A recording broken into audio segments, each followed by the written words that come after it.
hari ini berkesempatan datang di, kami sebut ini namanya kampus Yayasan Kampus Desa Bambu. Nah, pasti orang berpikir kalau kampus berarti ada rektornya, ada pembantu rektor, ada dekan, ada mahasiswa, ada dosen. Itu pasti gambaran orang seperti itu. Tapi sebenarnya yang disebut dengan kampus, karena ini adalah tempat belajar. Ini siapa? Erlin bisa panggil Ben ke sini ya. Oke. Ini dulu. Ini sebut Yayasan Bambu Lestari. Yayasan Bambu Lestari ini, yayasan ini hanya bekerja di bidang bambu saja. Tidak ada yang lain-lain. Tidak ada yang lain-lain. Mau omong koperasi bambu. Mau omong sepeda bambu. Kursi bambu. Jadi kebetulan suaminya adalah orang Jawa Timur. Kemudian pada waktu itu mulai menggagas bahwa salah satu solusi yang akan bisa membantu orang supaya jangan sampai soal tsunami ini kan biasa, tapi bisa mengurangi ancaman kematian itu bangunan itu paling tahan gempa. Dan pilihan satu-satunya adalah bambu. Dan ketika waktu itu tahun 93 di Maumere itu banyak orang bikin yayasan bambu. Di pantai-pantai itu orang bikin bangunan bambu. Kemudian tergoda dengan teknologi, bambu ditinggalkan, kemudian dibuat lagi yang lain. Nah, itu. Jadi sebenarnya latar belakang itu. Kemudian didirikanlah Yayasan Bambu Lestari. Nah, sebenarnya dia bernama Yayasan Bambu Lingkungan Lestari. Itu yayasan YBLL itu. Nah, kemudian dalam seiring dengan perjalanan waktu, ada satu perusahaan namanya PT Indo Bambu. Dia mulai bagaimana mengambil bambu rakyat ini, bambu rakyat di Ngada ini untuk diproses sebagai pengganti kayu.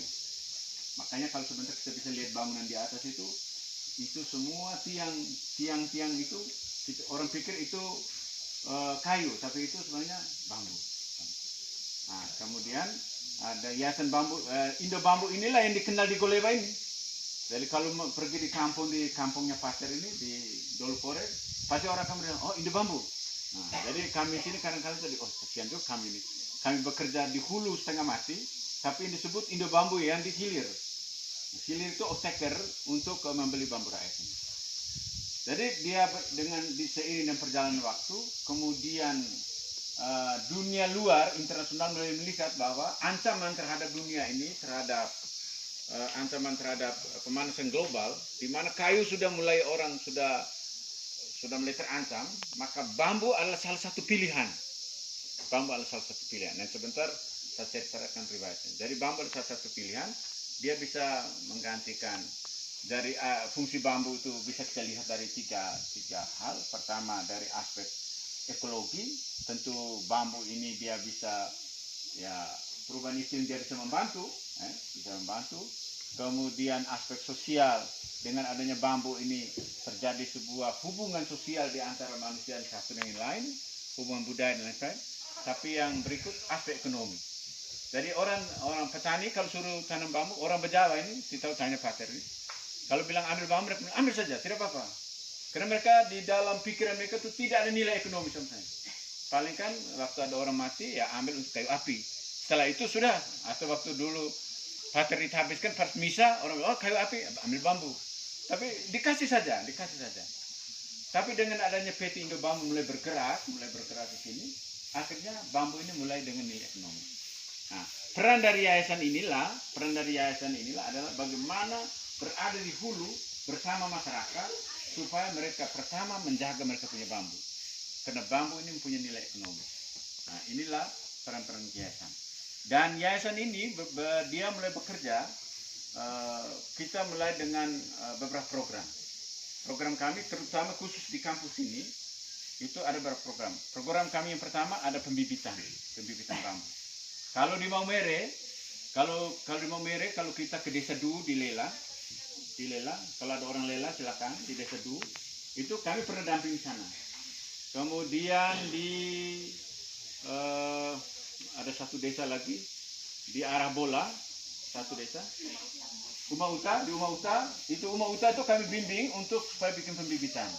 Terus di Makepanda kami juga buat. Di Ende juga ada. Jadi ada 7 kabupaten kita didik orang untuk mengembangkan bambu. Jadi kenapa kita bikin pembibitan? Karena kalau kita berbicara tentang industri, aspek ekonomi, kalau bambu tidak disiapkan, maka dengan demikian menjadi ancaman. Makanya di kami di sini ada yang disebut namanya beberapa sistem yang kita lakukan, yaitu hutan bambu lestari. Jadi ada pembibitan. Sebentar kita bisa lihat di bawah bagaimana cara membibit. Karena kalau saya yakin, mungkin saya tanya Romo, nanti Romo bilang, Romo dulu kalau tanam bambu ini, Romo pasti saya tahu kami, bambu ini ditanam oleh nenek moyang macam apa, itu tidak tahu. Itu tidak tahu. Dia kecil ke besar, muka macam seperti apa, itu banyak tidak tahu. Tapi hebatnya orang Ngada itu, biasanya orang berbicara begini, filosofi budayanya. Kalau ada dia saomede, rumah adat saomede, orang bilang harus ada nyangora, ada tanah.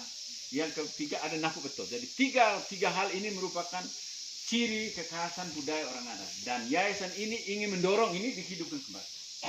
Makanya kami bambu dijaga, dirawat dan lain sebagainya. Nah, sistem merawatnya apa? Yang disebutnya hutan bambu lestari. Hutan bambu lestari itu bagaimana? Cara memanennya harus seperti apa? Dikirim ke pabrik seperti apa? Bagaimana memeliharanya? Bagaimana membuat bibit? Nah, sebentar kita lihat di bawah.